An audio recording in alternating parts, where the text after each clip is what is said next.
kita akan terus juga dengan perkembangan ringgit. Bagaimanakah ringgit kalau kita ikut waktu sebenar ketika ini adalah pada jam 9.36 pagi. Dan ini adalah prestasi nilai ringgit yang kita dapat saksikan daripada tradingeconomics.com, di mana ringgit kita pada pagi ini berada pada 4.72. Dan kalau kita nak lihat bagaimana prestasi kita dalam waktu seminggu ini, lebih kurang kita dapat saksikan pada 2 Oktober. Dalam masa seminggu, prestasi ringgit kita melihat kepada trend penyusutan, di mana kalau kita lihat graf ini menaik, maknanya ringgit kita mengalami trend yang semakin lemah sehinggalah mencapai kepada tahap pagi ini pada 4.72.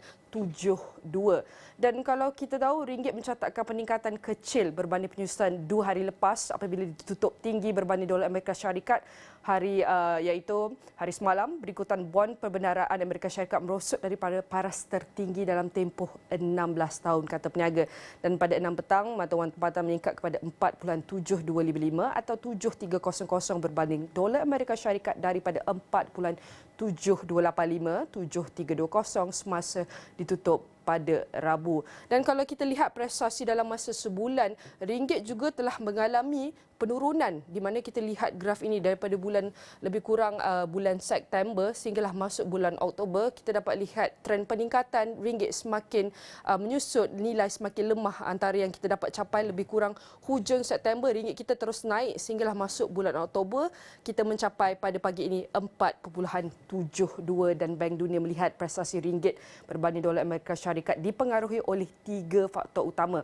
Demikian mengikut Bank Dunia, dan Ketua Ahli Ekonomi Malaysia bagi Badan Kewangan Global berkenaan iaitu Dr. Apurva Sanghi berkata, 3 faktor utama itu ialah pergerakan harga minyak, perbezaan kadar faedah dan perubahan dalam kedudukan pelaburan antarabangsa IIP.